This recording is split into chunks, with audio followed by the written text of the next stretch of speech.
Good morning. Naku, maulan. O, dyan ka lang. Hello, Pepper. Hello. Come here. Good morning. Kumusta ang tulog niyo ni Potato, ha? Oh. Dali doon na. Balik ka na kay Potato. Dito pa uminat-inat to. Ayan, maulan ngayong araw na to. Ayan, tuwang-tuwa ang mga halaman ko sa ulan. Ayan.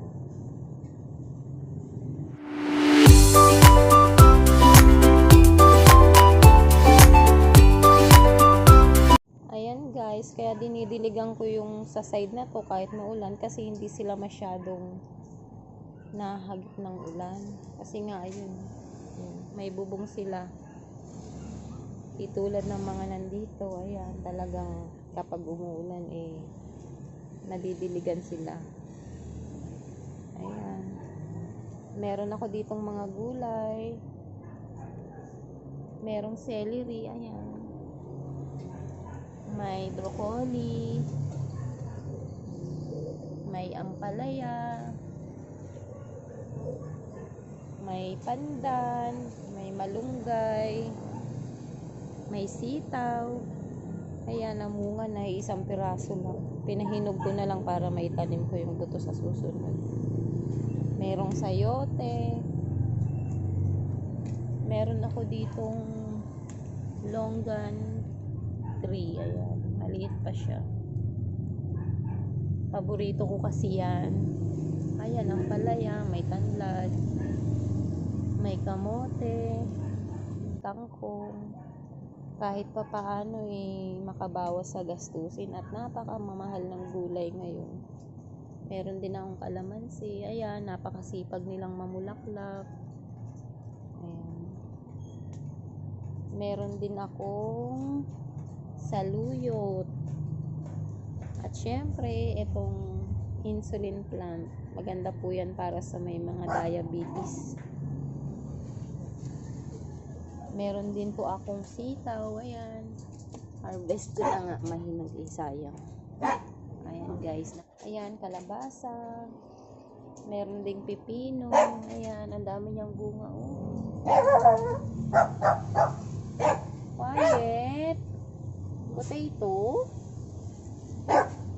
Huwag maingay. Nagbablog si Mami. Ayan, meron din kaming pandan.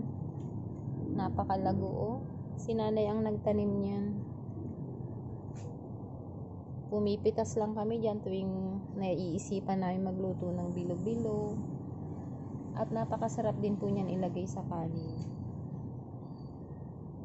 Ayan po, yung mga pinagbalatan naman namin ng mga prutas, gulay, nilalagay ko po sa paso para gawing pataba.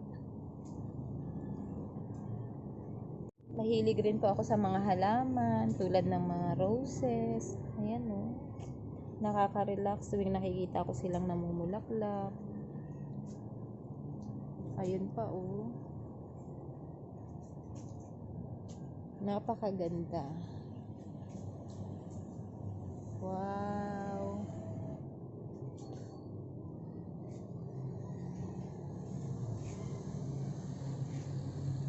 Ayun pa, oh. Wow, kumpul, oh. Ang ganda. Meron din kami ditong hagdan papunta dun sa aming taas. Yan yung ginagamit kapag may inaayos sa taas, lalo na yung tangke. Na-experience ko na dyan one time umakyat. Ang ganda, lalo na sa hapon. Tapos maglalatag ng banig, magdala ng mga chichirya. Ay, bongga. Ang sarap dun tumambay. Kapag umuulan, sinasahod namin ng ulan para kahit pa paano may pandilig sa halaman. Ako guys, nagkakape muna kami. Yung nanay din ang kapatid-ligo. Tapos sinanangulia siya. Di ba alam sinanangulia? Nanay, anak niya si Ate Senya. Good morning, Nay. Ayan na yung sitaw. Hinalo ko na sa patola. Ayan, nagluluto si nanay ng miswa na may manok para sa tanghalian.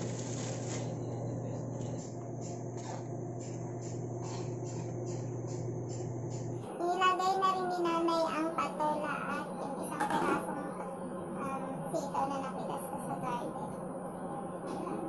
Sarap yun, manamis na bagong kain.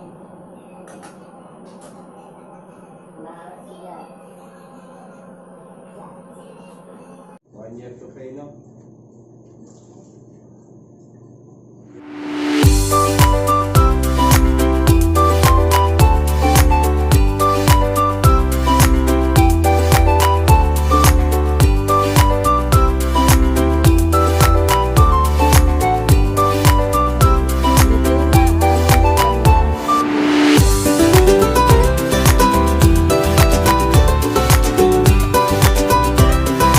Naku, nakahuli kami ng daga. Oh, ang laki-laki. Wow, may pet na tayo. Wow, ayan o, laki. Tingnan nyo na ulit. May panibago na po kaming pet. Nay, tingnan nyo. Baho! Baho pala nito. Ano, grabe. Grabe. Napakapanghi nito. Yan, dadalhin natin siya sa labas. Yan. Wow, ang galing ni Pepper. Tumatayo. Oh. Wow. Ayan guys, napakadelikado po ng mga ganitong klaseng hayop. Yan. Pwede po tayong magkaroon ng leptospirosis na sakit. Kaya guys, mag-iingat tayo palagi. Ayan. Amaze na amaze si Pepper. Oh, may bago kang friend. Naku. May bagong friend si Pepper. Oh. Naku. Ignorante. Ngayon lang nakakita ng daga. Sino yan, be? Kagating ka niyan. Ay.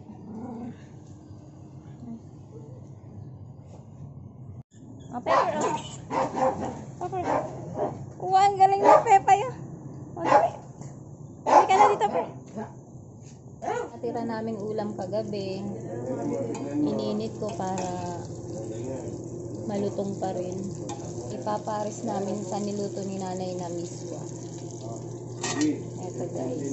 Ayan. Si nanay nagluto na. Okay na yan. Patay na natin ang apoy.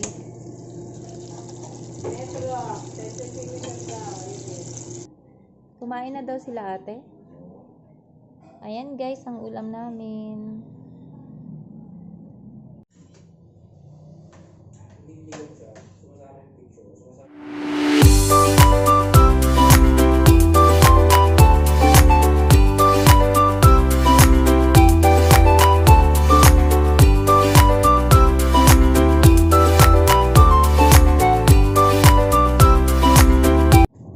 Mag-harvest po ako ngayon ng malunggay. Ilalagay namin sa sinigang na isda.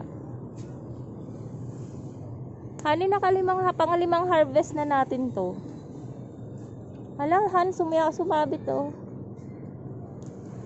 Hala, naiwan yung dahon.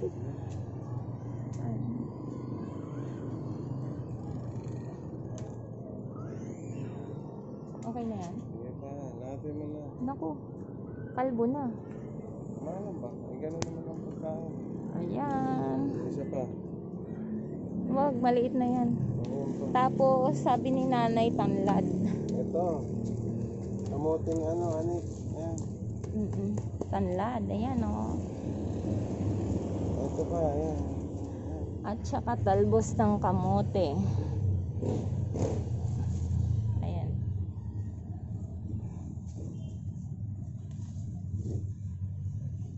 Ako, nabunot ko na yata.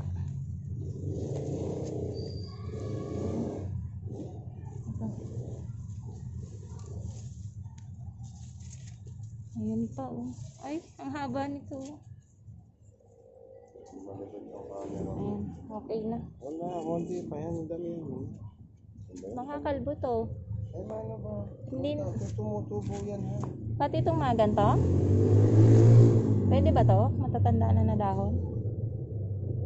Oo, kamuti. Sige. Ayan guys, kapag may space kayo sa inyong bahay, mga paso or maliit na lupa, magtanim kayo ng mga halaman na pwedeng isahog sa pagkain. Ano pa? Ito. Hala, nakalbo na siya. Sabi kasi ng iba, kapag kinakalbo raw yung halaman, nagtatampo. Kukuha pa ako sa luyot. Ayun o. Mauna ka na. Lalagyan rin natin ng saluyot.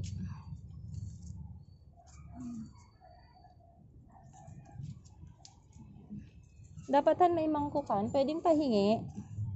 Nandiyan sa may lalagyan na ng pinggan. Han? Doon yung mangkukan maliit. Pwede na yan.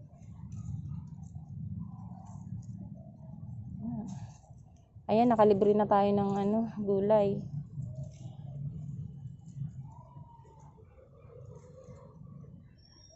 Yung napapanood ko dun sa US, yung may si Memi. Ayan, ginaganto niya lang din yung pagpitas niya ng saluyot niya. Dahon lang.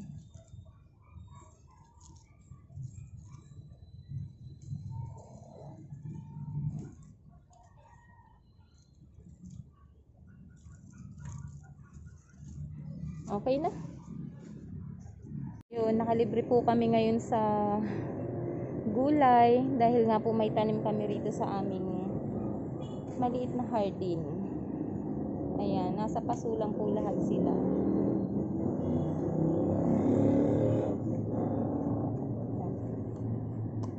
Okay guys, bababa na po ako at magluluto na po kami ni nanay ng sinigang na isda.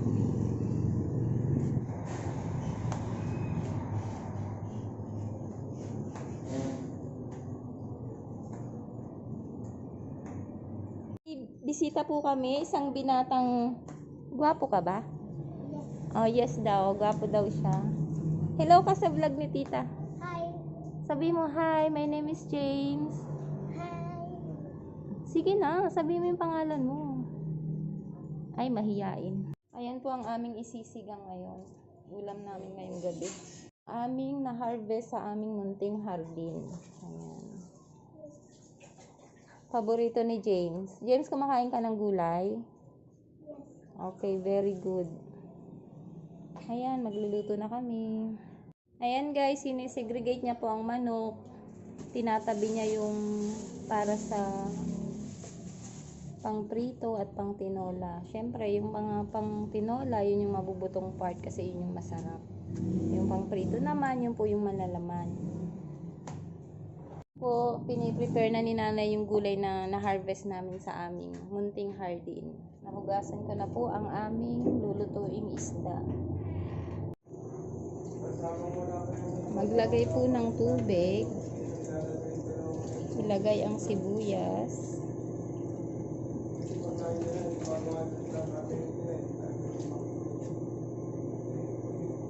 Ilagay na rin po natin ang tanglad. Lagyan ng kaunting paminta. At pakuluan po natin. Ayan guys, kumukulo na po ang ating tubig. Maaari na po nating ilagay ang ating isda.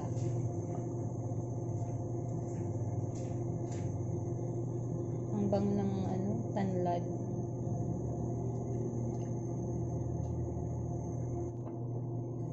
Ayan, kulong-kulo na siya at luto na rin po ang ating isda. Ilalagay na po natin ang ating seasoning.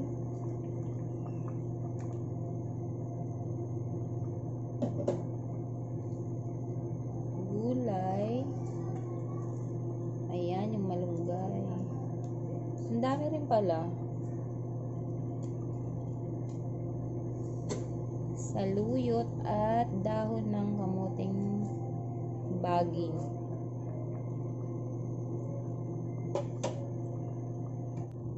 Antayin lang po natin maluto ang mga gulay at okay na siya. Ayan.